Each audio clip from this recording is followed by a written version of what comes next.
Please welcome the man, the myth, the legend. Make some noise from Taylor Otwell. Hey everyone, welcome to LARACON Europe. Thanks for having me. I think this is my 8th or 9th LARACON Europe, maybe almost my 20th LARACON in general. So we've had a lot of these things, and it feels like they just keep getting better. So thank you for coming. Thank you for supporting this community and this ecosystem. It's great to be back in Amsterdam, and I always love coming here every year. Thanks to all the staff and volunteers that make this event possible, and our sponsors, of course. Be sure to check them out in the lobby and hear what they have to say as well. They've got some great services and products to offer you if you're a Laravel developer, which I assume you are. I've been building Laravel for a while. This makes about 14 years since I wrote the first lines of the Laravel framework in my apartment back in late 2010. And after all of this time, thanks to the great core team we have at Laravel, thanks to all the contributions from the community members like you, I'm still incredibly motivated to keep working on this framework and this ecosystem. Because after all this time, I still feel that this is the singular most productive way to build full stack web applications all these years later. Just the development experience, the speed, the productivity of building applications with Laravel is unmatched, I feel like, in the web development ecosystem. And I love making it easy to build web applications. It keeps me energized to keep building this ecosystem, and I have honestly never felt burnt out working on making Laravel awesome for all of you. So thank you. We'll cover a lot of cool new stuff today. Hopefully you find it cool. I think it's cool. And first I'd want to get started with just kind of a recap of some interesting things we've done recently, just to sort of bring you up to speed on some things you may have missed. So back at LARACON US, we had the release of Volt and Livewire 3. Volt is an amazing way to build very dynamic, very modern, reactive feeling applications just in PHP. So this is a Volt template here where you can see we've defined some interactivity at the top of the template, and then we have, of course, our HTML at the bottom. And there's no build step, there's no JavaScript compilation that has to happen here. We're just editing this code in a Blade template, and we have interactivity right there with no build step. So it's an incredibly productive feedback loop as a developer to be able to just edit the file and hit it in your browser immediately with no other in-between compilation step. And for many PHP developers, Livewire's been a game changer because it allows you to build these modern reactive applications in the language that you're used to, and without the complexity of a lot of other builds and compilation steps and things like that. So I think it's really been a game changer for a lot of people to level up their PHP apps in terms of how they feel to the end user. More polished, more modern, more reactive. We also launched Laravel Herd, which was developed in collaboration with Beyond Code. Herd makes it absolutely incredibly easy to get started building Laravel applications on your Mac. So how it works is you download Herd, which is just an application, a Mac application. You drop it in your applications folder on your Mac, and you have everything you need to start building Laravel applications. You have PHP, you have Composer, you have the Laravel installer, and you have a bunch of other tools actually within the Herd settings themselves to start building Laravel applications right away.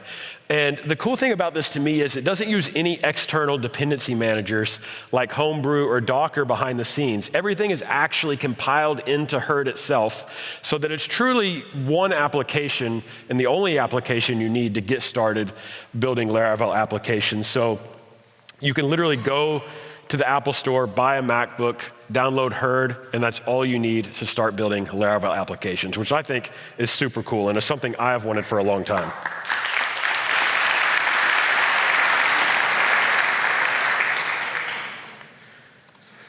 This winter, we also launched Laravel Pulse. Pulse is the best way to get a high-level overview of your Laravel application's health, and it was developed here at Laravel by Jess Archer and Tim McDonald, two of our, of course, incredibly talented developers we have on the team. There's no complicated configuration. You just compose or acquire Laravel Pulse, and you're good to go, and you start getting really interesting metrics about your Laravel application immediately. And I tell people, I like to think of Pulse as sort of the family doctor of your Laravel application. It's sort of a good first point of contact to figure out what might be going wrong with your application. So for example, you can see users that are making a lot of requests, or an endpoint that is slow, or an exception that's been happening a little bit more than usual. And it's a great starting point to maybe dig into some deeper tools from there. Maybe you head over to your preferred error monitoring solution to really dig into a certain exception. Or you use a profiling tool to really dig into a certain code path and get down to a really granular level. But Pulse, I think, is the best starting point for figuring out what's actually happening in your Laravel app. And it's something we built based on our own frustrations of wanting to diagnose things in things like Laravel Forge and Vapor really quickly and get answers really quickly when something was happening in production. And we were so frustrated that we weren't able to get these answers as quickly as we would like. And so Laravel Pulse was really the product of that, scratching our own itch, you might say. We also recently released our Franken PHP integration with Octane, which you heard about this morning. This integration was contributed by Kevin Douglas, the author of Franken PHP. It is a super fast, modern PHP application server. Of course, I probably don't have to tell you too much about it since you heard about it this morning, but it keeps your application in memory and serves your request at a blazing fast rate so that you can really double the speed of your Laravel application just by using a tool like this. And of course, we have first-party Octane integration and Franken PHP integration in Laravel Forge so that you can deploy these applications very easily to production. Speaking of Forge, we've continued to improve our commercial family of offerings, tools that allow you to get your Laravel application in production as fast and productively as possible. One of the cool new additions we've had recently is the Forge application panel, which was developed by James Brooks here at Laravel. And when you deploy your project out to Forge, the application panel, which you can see here, automatically detects what Laravel packages you're using and gives you nice toggles to enable them or disable them. So, for example, in this project, it knows that I'm using Laravel Octane, and I can flip the toggle switch to turn on or off the Octane server anytime I want. Same with maintenance mode or the Laravel scheduler, Laravel Horizon, or even Inertia's server-side rendering engine. There's a toggle for that as well if you're using that in your application. So it makes it super simple to, or gives a more fuller integrated experience with your Laravel application in Forge and makes it super simple to enable these various services. On Vapor, we recently introduced support for serverless Elasticache instances on Amazon AWS. So what's cool about this is you can launch a serverless Redis cluster and you do not have to choose how many nodes or what size your cache should be up front. It will automatically scale to meet the demands of your application. This was integrated into Vapor by Joe Dixon here at Laravel. It's a really cool new feature, and I always love to use these kinds of features because it takes out sort of the decision paralysis of deciding how much resources I actually need for my application. I can just go with a serverless option and let it scale to meet the demand automatically. We also launched support for ARM architecture on Laravel Vapor. So ARM processors are more efficient and they're also faster, so it's a win-win, and they're also cheaper, so win-win-win on AWS.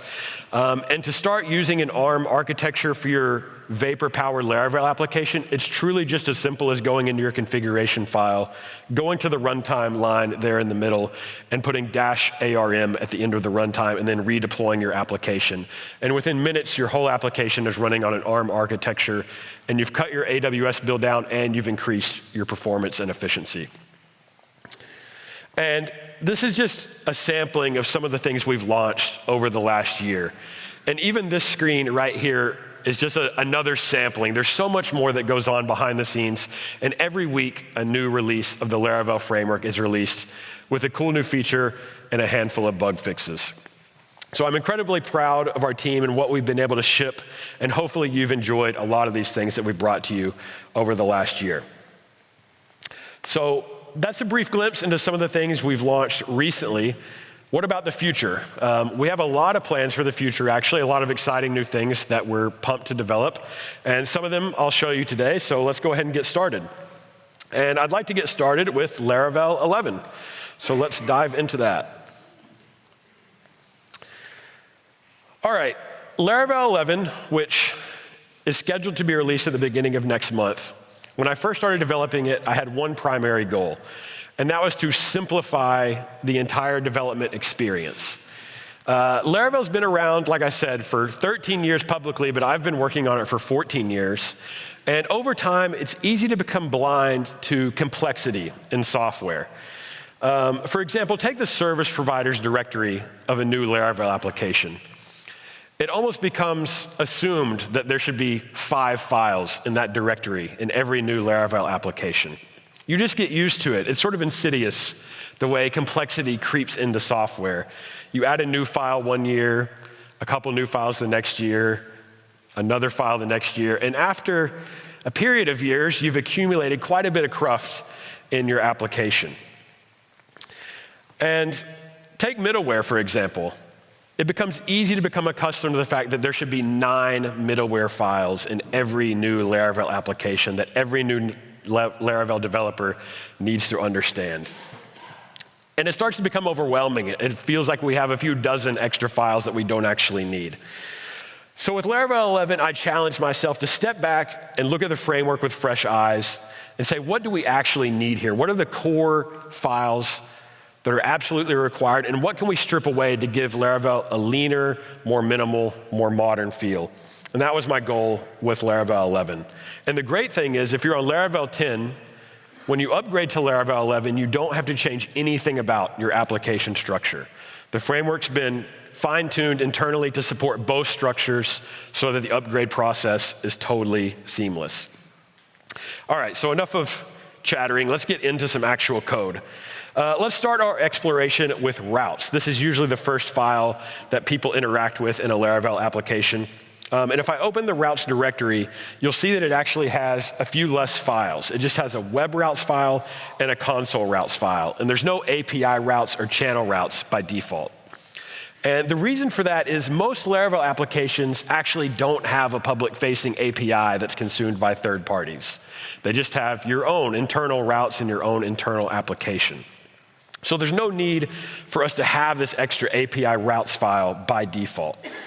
But what if my application does have an API routes file? How can I install it and get back to where I want to be quickly? And we can do that through some new artisan commands. So I'm going to pop open a terminal, and I'm going to run PHP artisan install API. And this command will add the API routes file. It will install Laravel Sanctum, and I'll be ready to go developing my API with authentication, token-based authentication using Laravel Sanctum. Using that one command, everything is ready to go. It's just that simple. What about channel routes? Let's get rid of our API stuff. Channel routes, if you're not familiar, tie into Laravel's event broadcasting system. So when you're using Laravel's event broadcasting system, you define channels that users will listen to for events, for building real-time applications, and you'll broadcast events onto those channels. And again, many applications that are built with Laravel don't use event broadcasting, and this channel routes file can feel unnecessary or like a little bit of file bloat. But how can we get it back if we need it? And we can get it back really easily. So very similarly to the way I installed the API routes, I can just come to my command line and do PHP artisan install broadcasting, and I'm ready to go. The channel's route file is installed, broadcasting route authentication is enabled, and everything is auto-discovered and ready to go to build my application. All right, so it's super simple to get these routes back when you need them, but the default skeleton is slimmer, a little bit leaner, to fit the use case of most Laravel applications. All right, let's get rid of that. Close that out. And let's go back to the console routes file. If we take a look at this file, we can see that we can now schedule commands directly from this file, which was not possible before. So if you look at this closure-based artisan command, you'll see at the very end of it on line 8, I'm chaining on the hourly method. And I could also chain on the daily method or the weekly method or the monthly method or whatever schedule I want this command to run. And I can do that right from this file without needing to leave or go anywhere else. What if I have other things I want to schedule? I can use a new schedule facade to say things like schedule, even just a closure. I could schedule it to run every second using Laravel's new sub-minute scheduling functionality, I can do that right from this file. And because I can do it from this file, I actually don't need another file, which is the console kernel, which who knows what a console kernel is anyway. But that file's not needed anymore because we can schedule commands and define commands right here from this file and streamline the whole process. Now, what if I want to make a class-based artisan command? I think it's a little bit too complicated for a closure. Maybe I want to put that in a separate file. I can do that really easily using artisan. So I'll just say artisan make command. Sure, maybe I'll call it send emails, and it's put into my application. Now I can come into that command, put some code in here, sending emails. And now I can run that command without registering anything else in the application. Everything is auto-discovered. There's no need to go into a console kernel file and register the command, or if you want to schedule it, there's no need to go in a separate file to do that either. You can do it all from the routes console file. So you can really manage your whole console experience from this singular file. And what that means is your application directory actually becomes much simpler.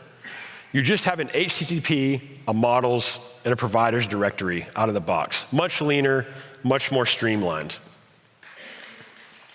Thank you.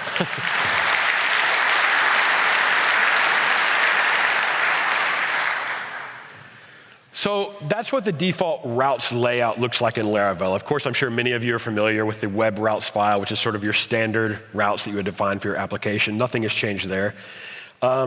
So typically, these files would be sort of configured and loaded by the route service provider.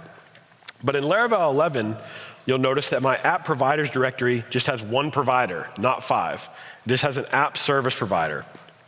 So how does the framework know how to find my routes or where they even are on the file system? And that brings me to a really important file in Laravel 11, which is the application Bootstrap file. And I like to think of this file as like the route file equivalent of application configuration.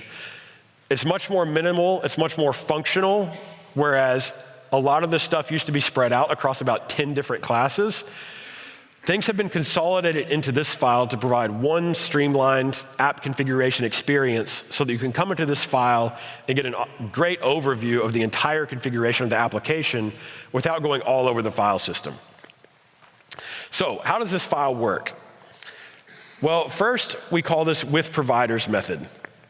And what this does is tell the application to load all the service providers for our application.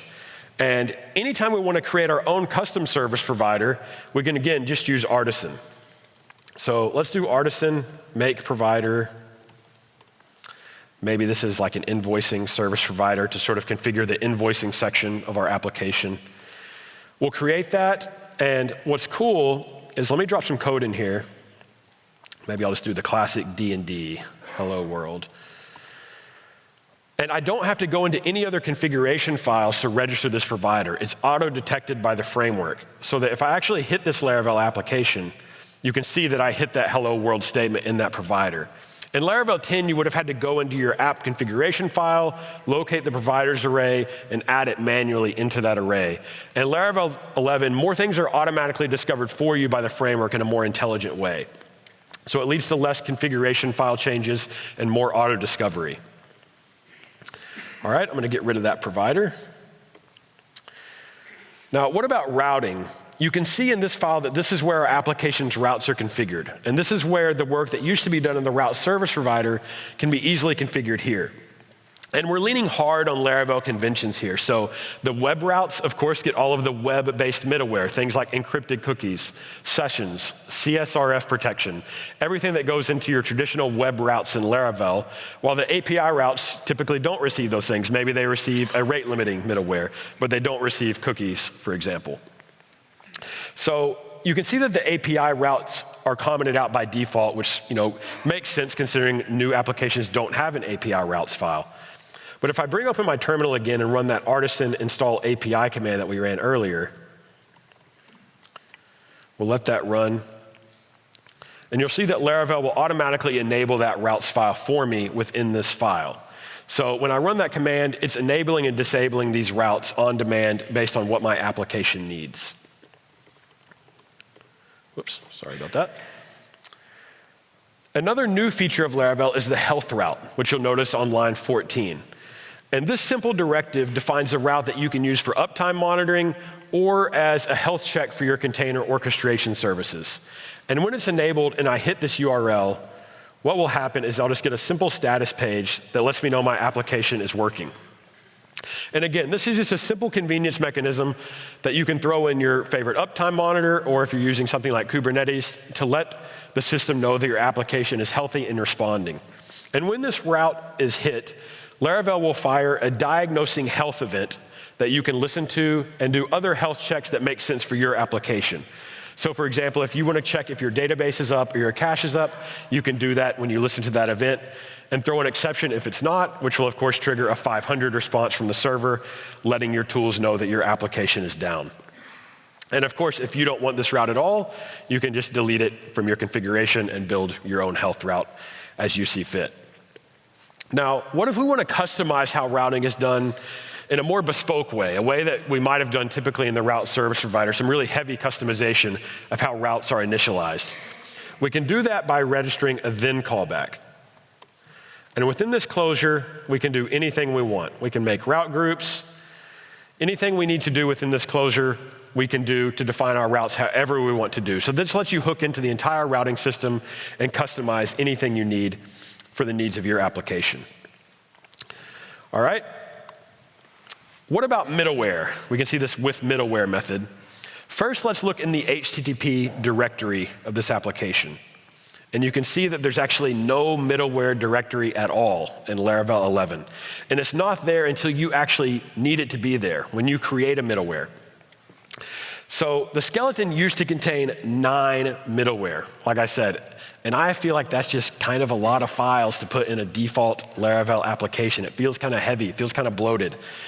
And the only reason many of these files were there is because they had one property on them that could be customized to, for example, disable CSRF protection on one URI, or say that one piece of input should not have the white space trimmed around the input value.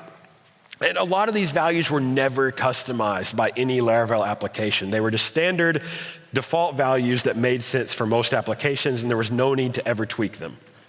But what if we do? How would we tweak them in Laravel 11? And it's super simple. Using this method, I can do lots of different things with the middleware stack in the application.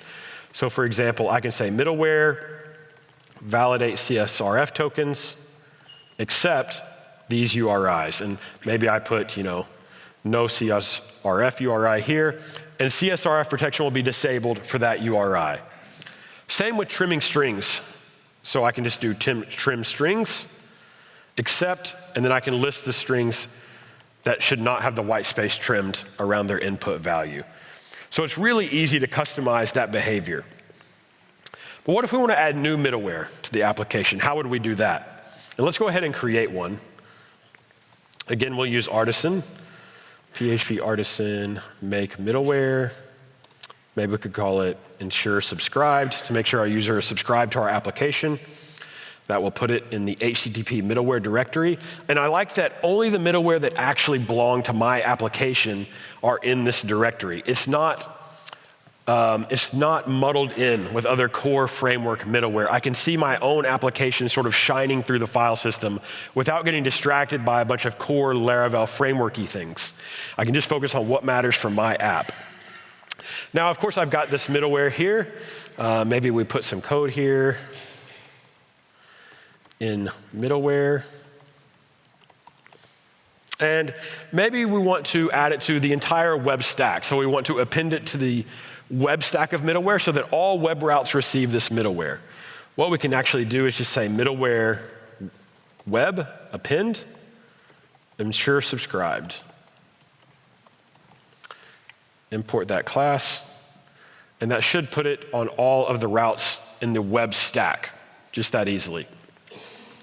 Of course, we could also add this middleware in the routes file by just attaching it to a route directly. But if we wanted to do it to the whole stack, we could do it from right here. We could also do things like prepend the middleware to the middleware stack. Or we could do a variety of operations to the middleware stack. We could prepend things, maybe appending other things. And we can even replace some core Laravel middleware, like maybe we want to replace the authenticate middleware with our own custom authenticate middleware. We can do that right here from this file. And what this lets us do is when we come into a new Laravel application, we can look at this file to get a quick overview of what's customized about the application, how its middleware is set up, how its exception handling is set up, how its routes are configured, and one file to get a good overview really quickly for how the application is configured in a very streamlined way without jumping around to 10 different files. All right, let's see, what else is in this file? The with exceptions method. The with exceptions method lets us customize, as you might guess, the exception handling properties of the application. So, for example, I could say that certain exceptions should not be reported to our exception logging system at all. So we should ignore some custom exception that we have in our application. We don't want that to go to Sentry, for example, for reporting. We also define how certain exceptions are rendered. So we could say exceptions renderable, some custom exception, and we could return some view here for how this exception should be rendered. All right, so we can customize how the exceptions are rendered and how they're logged, or we could even send them to some third-party monitoring service right from this method. Now, some of you might be thinking, what if I don't want to put all of that stuff in this file? And what I like about this actually more minimal structure is it gives you more freedom to build the application structure that you want.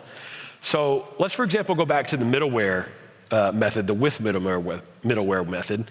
And what if we want to encapsulate all of our middleware configuration into a different file to maybe house that separately from the rest of the application bootstrapping because maybe it's a little bit complicated in our case?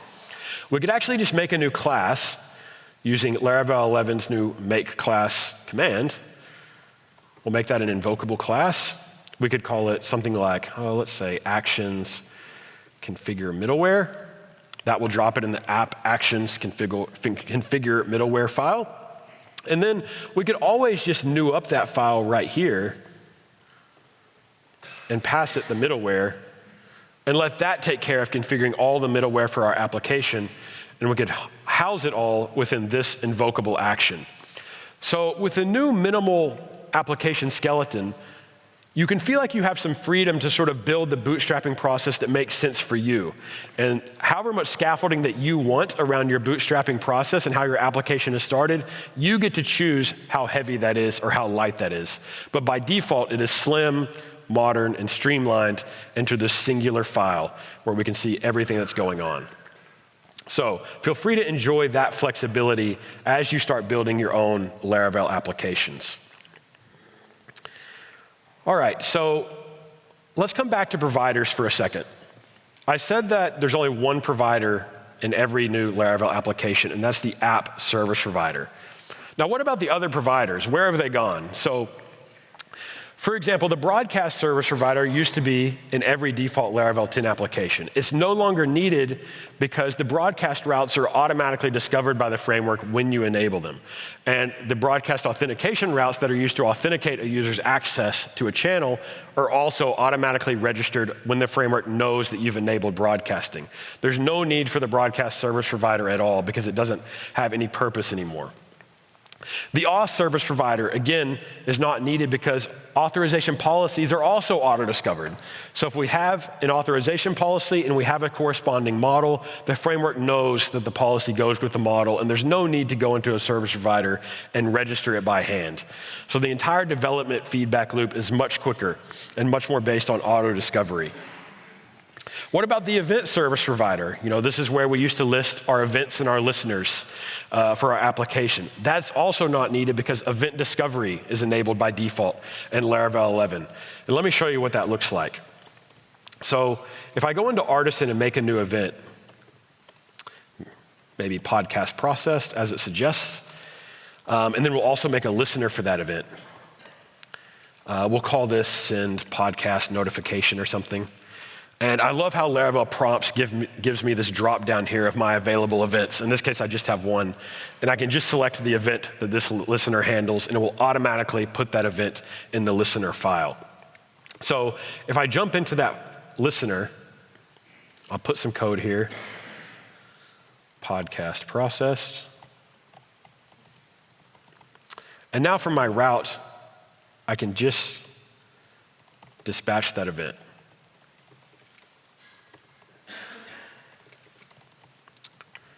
All right? And I don't have to go into any service provider or configuration file to tell Laravel where the listener is. I should just be able to hit this route and see that the podcast was processed. And Laravel does this by reading the type hint information on our listener. So it can see that this listener requests the podcast processed event, so it knows where the event needs to be routed to and what listener it needs to go to. There's no need for an event service provider to configure those things. And of course, if you do happen to have some complicated configuration or event registration logic that's bespoke and complicated for your application, you can always just put it in the app service provider. There was nothing magical about having 5 service providers. It was just sort of bloat that had accumulated over the years. But you could always just use the app service provider for anything you need. All right, that's kind of enough about the app bootstrapping process. Let's talk about a few other things in Laravel 11. So let's hop into the database migrations folder, and you can see that the migrations have been squashed a little bit. So there's users, the cache, and jobs as the 3 default migrations. And as you might expect, they create the users table as well as a sessions database table, a cache table and a cache locks table, and our jobs database table. And that's because in Laravel 11, the database driver is the default driver for cache, queues, and sessions. And this is in keeping with Laravel's 11's push for simplicity. The database driver is a great place to start, not only for local development, but it's robust enough to actually ship into production and get your application actually pretty far in terms of scalability before you have to move to a different option. I also really like the database driver for local development because it's very easy to inspect what's in the cache or what's in the queue or what's in the sessions table just by using your database tool that you're already using to look at the rest of your data. So you don't need to install any other services like Redis to dig into your queue. It's a little bit harder to inspect. You can just look at the database. And continuing on the topic of databases, for new applications, when you use the Laravel installer, the default database system that it will ask you to use will be SQLite. And this is only a decision you have to make when you create a new Laravel application, because what's cool is no matter what database you choose here, Laravel will automatically configure your environment file for the database that you pick. But by default, this option will be selecting SQLite, which gives us a nice, self-contained, fast, minimal database across all operating systems without needing to install any additional software. So it's a great starting point. And you might have also noticed when I created this new app that it also selected Pest as the default testing framework. Again, this is something that you only have to choose when you create a new app. And what's great is in Laravel 11, Laravel will actually automatically detect which testing framework you're using. And when I run the make test command, it will automatically create the properly formatted test for my testing framework. So I choose PHP unit or Pest up front, and then from then on, I can just use artisan make test, invoice test, for example. And in this example, it will be created using Pest syntax. But if I had chosen PHP unit, it would have created a PHP unit test without me needing to pass any additional arguments to the make test command. It just knows what my application needs.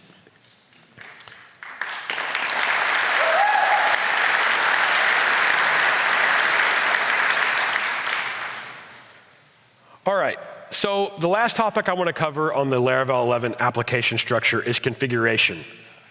And by default, you'll see there is no configuration. So we approach this in a couple of different ways. We've greatly expanded the use of environment variables, and we've added more environment variables to the example environment file. So you can now configure things like your fallback application locale, your application maintenance mode driver, and other things directly from this file. And that means when you're starting your application, you really only have to configure it in one singular file and not across 10 different configuration files. You can get one overall picture of how your application is configured here. But what if your application grows and you need those configuration files back? Maybe you're going to have multiple database connections in your application, and you actually need the database configuration file in your application in order to configure that. Again, let's just use Artisan. We can use the new config publish command, which works great with Laravel prompts, and it gives me a nice, user-friendly, scrollable list of all the available configuration files that I can publish. So let's pick the database file. That will put it right here in my config directory. And what's really great about Laravel 11 is any of the options I don't need in this file, I can actually just remove them entirely. And the framework's defaults will be used instead. So I only need the configuration options that I'm actually customizing for my application to stay in this file, which means I can make the files much leaner and more streamlined for my actual customization needs. Yeah. Thanks.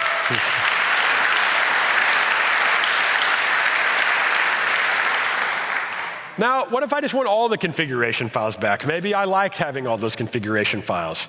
I can just run artisan config publish -- all, and every configuration file will be published to the configuration directory for me to browse through and see what options are available. And I can always remove the files I don't need later, once I've kind of figured out how my application is going to be configured.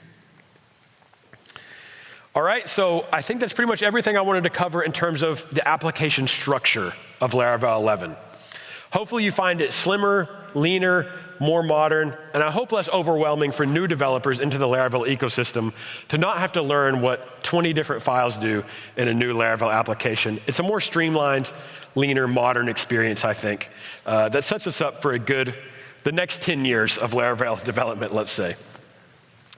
All right, so Laravel 11 is not just about application structure. There are actually new features in this version of Laravel, and I'd like to dive into some of those now. All right, so let's clear out everything we've done here, and I'm going to switch to another branch. LARACON EU demo. All right, so I'm going to walk through some of the cool new highlights in Laravel 11 and show you some of the new things that it can do. And I'm going to start with the once function, an all-time favorite of mine that is near and dear to my heart. I wrote this function back in November of 2016 and put it in a GitHub gist, just publicly, like, hey, here's a cool idea that might be neat in Laravel. It was eventually turned into a Spotsy package, as all code must be, through a rite of passage before it goes anywhere else. And now we've eventually incorporated that idea back into the framework because I feel like it is so, so helpful. And let me show you how it works. So in this route, I'm newing up an invoice service, and then I'm calling this all method twice, you can see right there on lines 21 and 22. And then I'm going to new up the service again to get a new instance and call the all method again on line 27. And let me show you what this method looks like. So if I hop into the invoice service, you can see that the all method calls this once function, which accepts a function, and the return value of this closure will be locally cached by the once function for this instance of the service. And anytime that I call this again, I'll get the same result back out. So you can see here we're returning an array of 3 random strings. So what we would expect to happen in this route is we would expect these first 2 calls to return the exact same array. And we would expect this third call to actually return an array of different strings because this is a new instance of the service. So let's actually hit this route and see what happens. All right, and you can see here, here's those first 2 dumps we made, and you can see they are in fact the same strings in the array. And you can see on this third dump that they're different strings because it was a new instance of the service. So this once function, it's just a really convenient helper for memoizing the results of a function, and I find myself using this a lot in form requests and queue jobs when I need to maybe retrieve something from the database or do something computationally expensive. The once function sort of saves you from having to make a local variable, store the results in the variable, store that on the instance, return it, check if it's been set. That whole song and dance is eliminated by the once function, which I find super helpful, and hopefully you do too.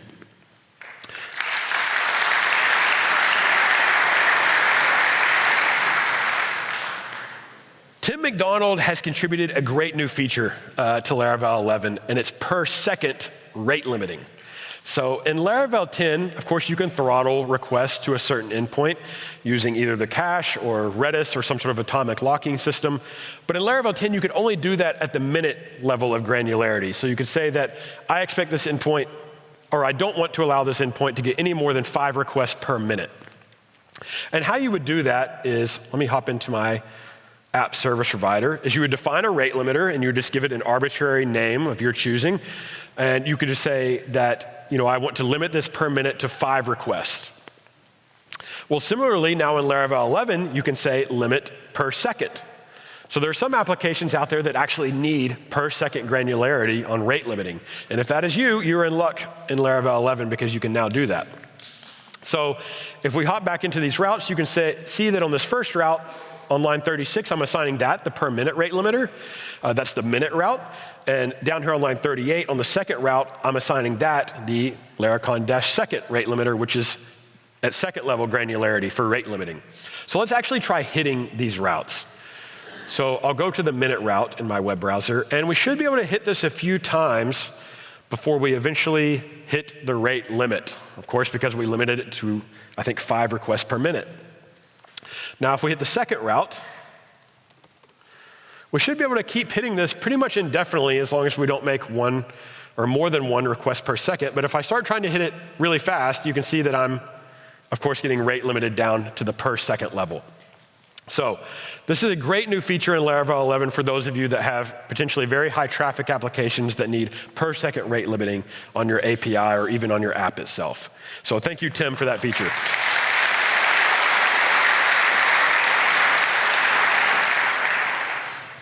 This next feature is a very highly requested feature for a number of years. And let me give you an illustration of what it does. So first, let's look at our database seeder. And you can see that we have 2 test users here. And I'm going to assign each user 10 blog posts. So just imagine a simple system where we have users. Users can have blog posts, and users can have any number of blog posts potentially, but these users have 10 apiece.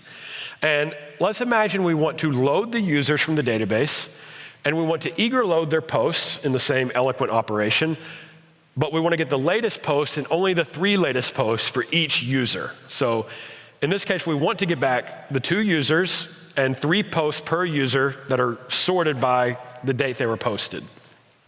In Laravel 10, this was just not possible at all without requiring an external package, actually. But in Laravel 11, we've integrated the open source work done by Jonas Stoudemire in this regard, and now it's just built right into the framework. So let's go ahead and hit this route. And you can see we get the user, we get 3 posts, we get the second user, and we get their 3 latest posts as well. So it's super simple. This is a very common use case, actually, and I'm super pumped that we were able to get this in Laravel 11, and hopefully that makes your life quite a bit easier when you encounter this situation.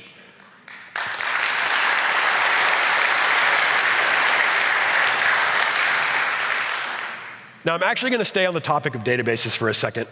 Did you know that Laravel actually has these cool commands built in, like model show user? And it will actually dump out information about your eloquent model. For example, all of its attributes, what data type they are in the database, what relationships the model has, any event observers that are registered with the model. There's also the artisan db table command, which dumps out information about a specific database table. It's just a quick way to sort of inspect your database table at a moment's notice and sort of remind yourself of what the structure is or what the data types are in the table. And if you've ever run these commands on Laravel 10, you might notice that it's a little bit different on Laravel 11. On Laravel 10, when you run these commands, you're prompted to install another library before you can continue, and that's the Doctrine Database Abstraction Library. And in Laravel 11, we're no longer dependent on this library, so it slims down your dependencies quite a bit, because that's a big dependency to include in your application. And now you can inspect your database and even update and change the data types of columns without installing any additional packages, because all of that work is now handled natively in Laravel itself. So we've eliminated that dependency from the framework.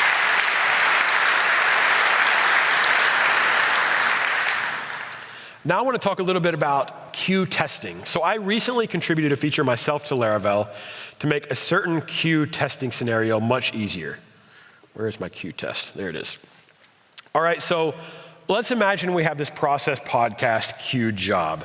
And if we go into this job, if the ID is 123, we'll release the job back onto the queue with a 30-second delay. So we'll say, hey, we're not ready to process this job yet. Try it again in 30 seconds.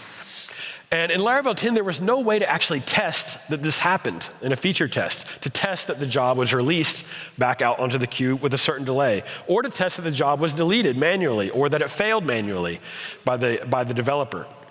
So I recently contributed a feature to Laravel 11 to make this super easy. So what you can do is actually in your test, you can say that you want this job to have fake queue interactions. So this stubs out the interacts with queue trait that is available on this job, and it allows us to test the interactions with those methods. So now that I've faked those interactions, I can just come down here and say job assert released and run that test, and we can see that the test passes. And of course, I can actually pass the delay that I expected there to be. And if the delay is not what we expect it to be, you can see that the test fails.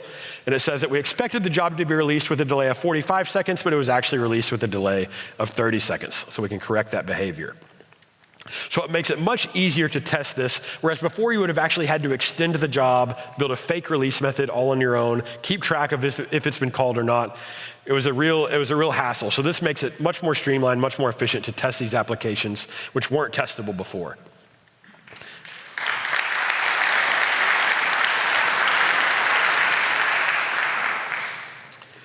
All right, let's talk about command line validation and Laravel prompts in specifically.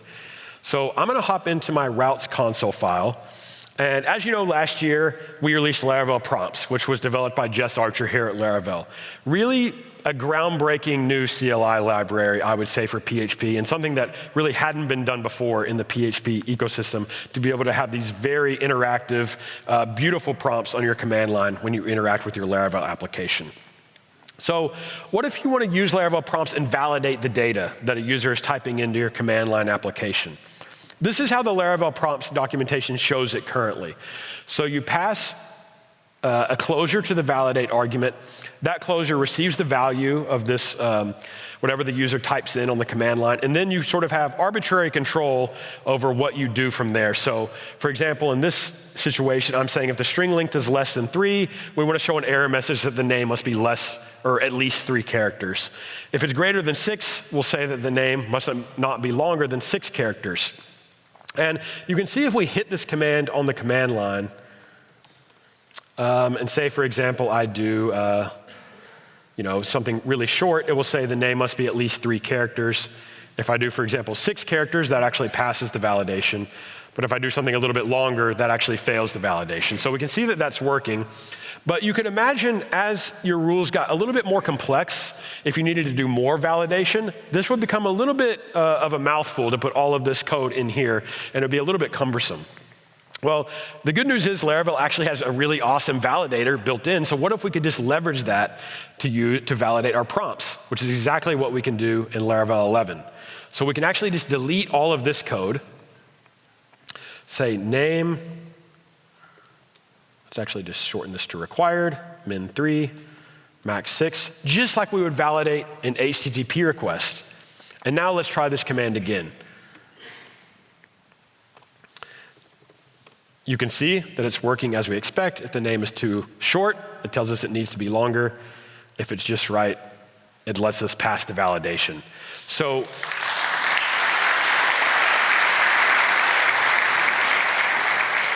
you can actually tap into the full power of the Laravel validator from your Laravel prompts in Laravel 11, which I think is a super cool new feature. All right, moving on. Let's talk about encryption. I want to show you a new feature that I actually recently contributed to assist with encryption key rotation. Encryption is used on every new request to Laravel because every cookie that's added to the response by the framework is actually encrypted and signed with an authentication code. So you can't avoid using encryption if you're using Laravel. Of course, we're a very security-minded framework, and it's sort of baked into a lot of the core functionality of what we do in terms of session handling and cookie handling. Now, let me go ahead and register a new user with this application. All right, so let's go in here. I'm gonna hit register. I've already sort of preceded this form. All right, we have a new account. Now let's say we want to rotate our encryption key. So the encryption key is the app_key in our environment file. So most of you are probably familiar with this key. That is what is used to actually encrypt the data. That's the key that is used to perform that encryption. Now, what you'll notice is that if I rotate this key generate, force to generate a new key, and then if we try to hit this application, we're actually logged out. And that's because when the next request came in, Laravel was unable to decrypt that cookie because we changed the encryption key, so it discarded the cookie as invalid, which logged us out of the application. And of course, that's not very fun for our users. We don't want them to be logged out of the application if we need to rotate the encryption key. This also presents a problem if we have encrypted data stored in the database. So for example, let me reseed the database. And you can see this example. I'm pulling a user from the database, and if I look at that user model, the passphrase has the encrypted cast on it. So that means that when we store this value in the database, we want Laravel to encrypt it for us when it stores it in the database column. And if we look in our database, wrong database. If we look in our database, and we see that passphrase column right here, you can see that it is encrypted. It's a big, long, jumbled string of data. All right, so on this encryption route, we're just gonna pull the user, we're gonna pull the passphrase, we're gonna pretend we do some work maybe during the request, we put the passphrase back on the user, we save it back to the database, and then we return the original passphrase. So let's see if we can actually decrypt this, which we should be able to. Hit the encryption route. Okay, my secret phrase, which is what was encrypted into that column. Now again, what if we rotated our encryption key? Let's go ahead and do that. And we can see if we hit the route again, we get an error that we were unable to decrypt that data. So all the encrypted data stored in our database is now invalid, okay? Yikes, that's not good. What we really want to do is be able to rotate these encryption keys gracefully. All right, and I contributed a feature to Laravel 11 to do just that. So let me show you how it works. Let's hop back into our app, get a fresh database on our hands here. And let's go ahead and go into the application, register. All right, we're back in. Let's walk through that original scenario again and see how we could handle it differently with encryption key rotation. So I'm gonna go back into my application, and I'm actually gonna duplicate this key to a new previous keys environment variable. All right? So I'm gonna put the old key there. Then I'm gonna rotate the encryption key just like we did before. All right? So now if I hit the application, you can see I'm not being logged out. So how does this work? And how it works is when Laravel encrypts data, it will always use the master application key, the app_key. But when we decrypt data, we'll try the current key first, but if it doesn't work, we'll try the previous keys that have been configured. One of those works, and then we'll re-encrypt the data using the new key so that everything is gracefully migrated to the new encryption key over time as users hit the application. All right? It's the same way, or it's a similar situation with the application that's stored in the database. Okay, so let's reseed the database. We have that user passphrase. Okay, my secret phrase. Let's try to rotate the key again and see if we can still get this phrase. All right, so again, we'll copy this at previous keys. We will rotate the encryption key, and we should be able to still hit this route with no errors. And the data was actually saved back to the database using the new encryption key, so now it's been updated to our rotated key gracefully and automatically with no errors for our users.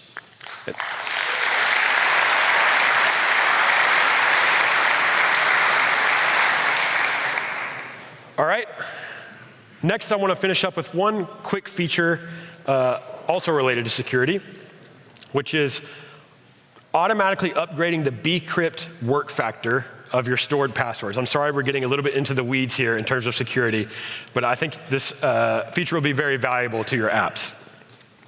All right, fresh database again. Now, if we look into this database, and we look at our users table, on the password column, this is a little small, I'm not sure if you can see this, but right here, there's a $12. And what that actually means is this is a bcrypt hash. Bcrypt is a hash for hashing passwords. It's a slow hashing algorithm, which is great for hashing passwords. You actually don't want your password hashing algorithm to be fast because it's easier to brute force your passwords if it's very quick to calculate the hashes. So bcrypt is cool because it actually lets you configure how slow it is. And that $12 is sort of the work factor, it's called, of the bcrypt hashing algorithm. And you can increase or decrease that based on the computational power over time. So as the years go by, GPUs get faster, CPUs get faster. You typically want to increase the work factor to match the increasing processor capabilities, here in the real world, so that your applications can't be brute forced. So in Laravel 11, this can actually be done for you automatically. So I'm going to actually register my new user again.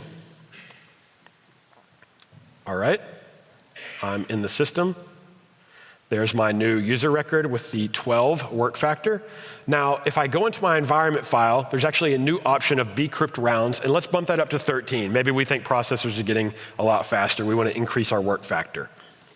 Now, what happens is, the next time the user logs into the application, the password will be automatically rehashed to use the new work factor seamlessly without anything needing to be done on you, the developer's part. Your passwords are kept up to date on the latest work factor configured for your application as users log in. It's all totally seamless.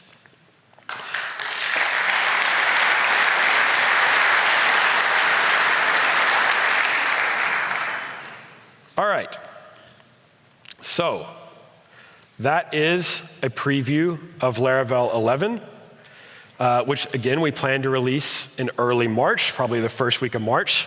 I hope you really enjoy the minimal new structure. It has a more modern, lean feel, and lets you build the application you want while letting your application shine through without a lot of file system bloat. So that's an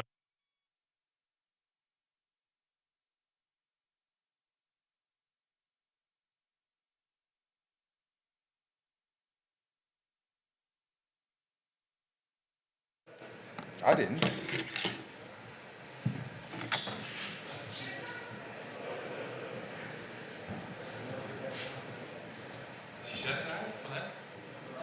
Apparently. No, I need to get this. We need to get this working. I don't mind. Yeah, that's all. That happened strangely at the same time. Ba. How are you doing? Good, but there's still more to show. You're going to stand there? Okay. So.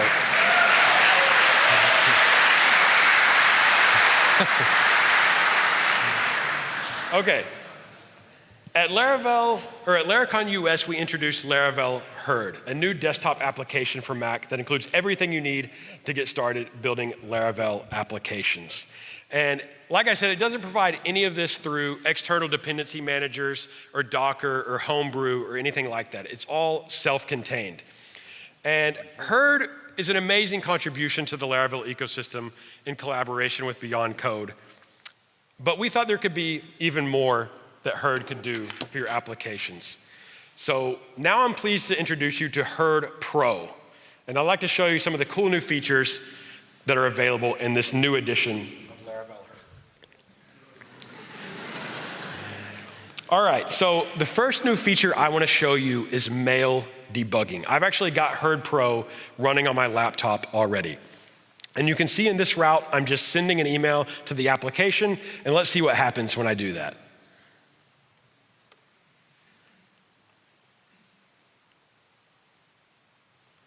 We can see we have a new mail debugger built right into Laravel Herd. So as I send emails, you can see them coming into this inbox. I can actually inspect the emails, what they look like, all of their headers directly from Laravel Herd without needing any external tools. And it's a really great way to preview these emails without needing to send them to a real inbox.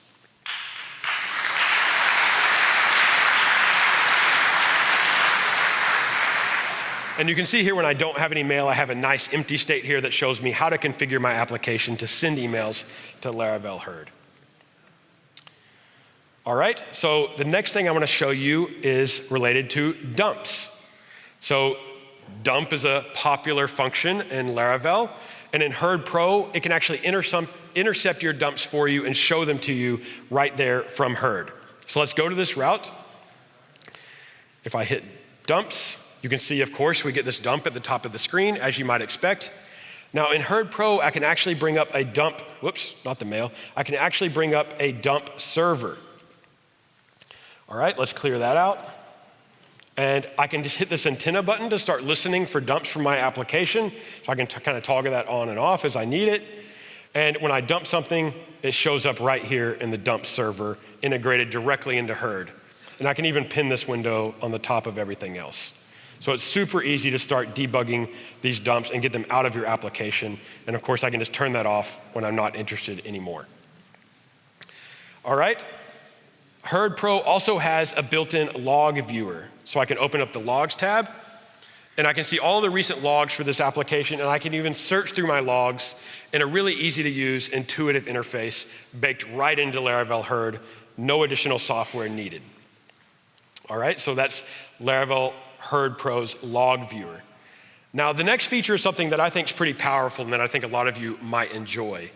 Herd Pro makes it super easy to interact with Xdebug and set breakpoints in your code with zero configuration on your part. So let me actually open up PHP Storm.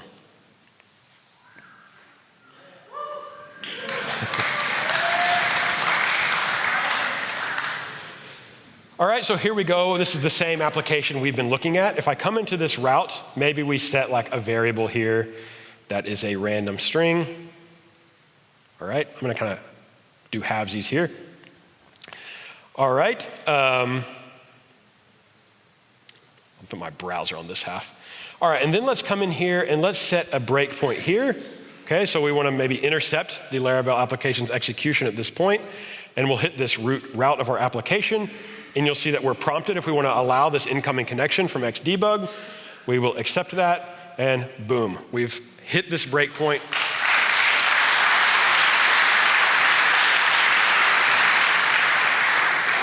We can actually see, of course, the contents of this variable as we're stopped right here on this breakpoint. You can see my browser is still spinning.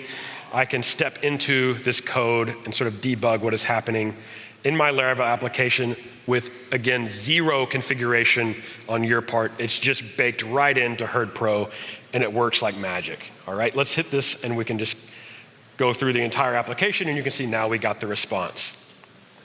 All right, and again, we can come back to our web routes file, remove the breakpoint, hit the application, and we're not stopped at all because the breakpoint's been removed. All right, so automatic integration with Xdebug, powerful integration with PHP Storm, all streamlined and automatic.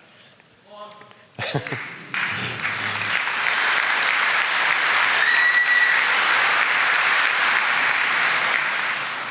So that's a quick preview of Herd Pro, the best way to develop Laravel applications on a Mac. But what if you're not on a Mac? I love Mac, as much as anyone. Y'all know that. But the reality is a lot of our developers are actually on Windows. And for a lot of developers around the world, buying a Mac is actually not economically accessible. They're on Windows machines. Actually, the majority of the users that hit the Laravel website are on a Windows machine. We've heard from developers for years that they want Valet for Windows. What about Windows? You're forgetting about Windows. Don't just focus on Mac. And we've heard you. So I just happen to have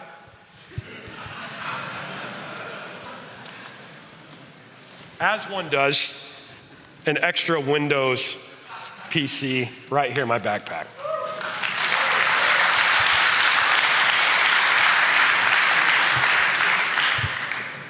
Have it? Thank you. Here is golden. Yeah. All right, so let me let this boot up.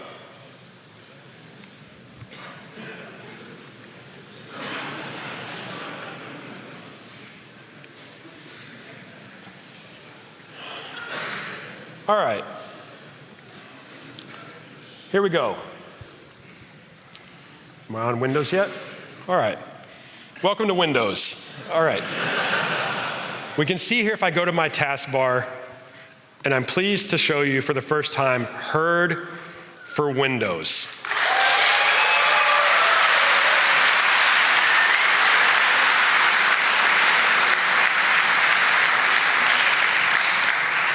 All of the same features you're used to in the Mac version, even the Herd Pro features that I showed you earlier, are in this new Herd for Windows. And just like the Mac version, everything is bundled into Herd.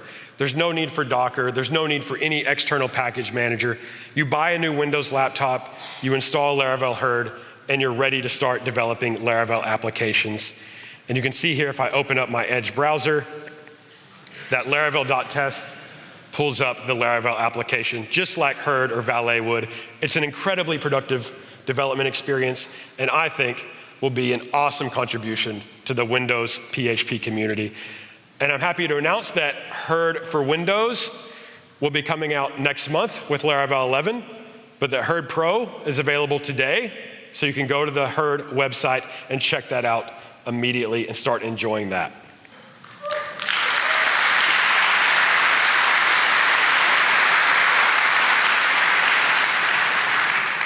All right, I'm gonna switch back to my Mac. That's not a Windows disk, but the rest of the presentation's on the Mac.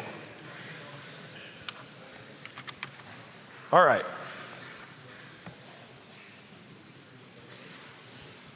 I've got one more thing. I'm sorry, I know it's been a long talk.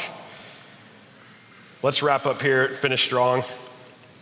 So, before I wrap up, the last thing I want to show you, and to preface this, about 8 years ago, we launched a library called Laravel Echo, and Laravel received the event broadcasting feature in the framework. And event broadcasting lets you broadcast your PHP events to the front end to build real-time applications.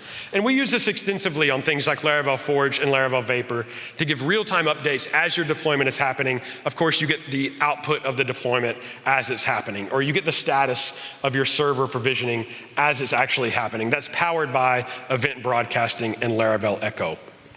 Now, Laravel's event broadcasting capabilities work with a couple of different backends. So right now in the Laravel documentation, we have official integration with Pusher and Ably, which are both commercial serverless applications for using WebSockets. Great solutions, but it's always bothered me that we didn't have our own Laravel maintained first-party open source WebSocket server.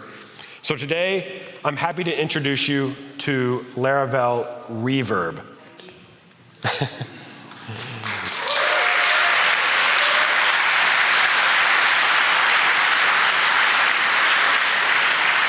So if you go to the Reverb website, you can start sending me some emojis here. This is all powered by Reverb. You can send those in real time to each other. Laravel Reverb is an extremely powerful and blazing fast WebSocket server for PHP.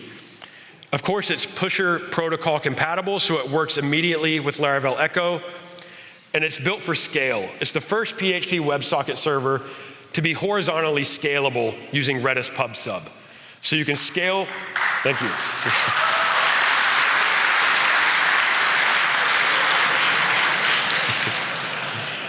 So you can scale your WebSocket solution across multiple servers to handle tons of connections for your app. This is actually running on a very small singular web server, and you can see that we're not struggling at all to handle all of these emojis. So, Laravel Reverb will be coming next month with Laravel 11, about 4 weeks away. I'm not going to dig into the details of Laravel Reverb, but you don't have to wait long, because in the morning, Joe Dixon, the author of Reverb, is going to give you the full tour of Laravel Reverb and everything that comes with it, which I hope that you'll definitely enjoy.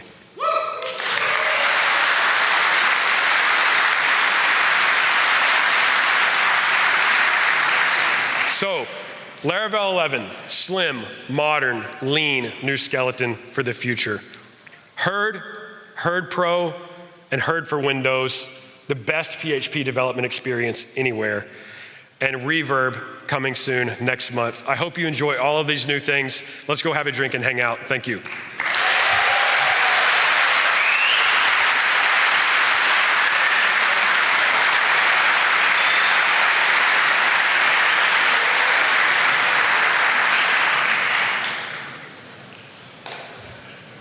I have questions. Let me just go there. Actually, a lot. I'm going to cherry pick some, because people are craving for a beer. So, first of all, Gus. Yep. Pretty sure that you know that guy. He's asking, why does the config install not know about the database that I'm using? So it only shows SQLite and MySQL options? We show Postgres and SQL Server, SQLite, and MySQL. So there's 4 options out of the box, and they'll configure automatically based on what you choose.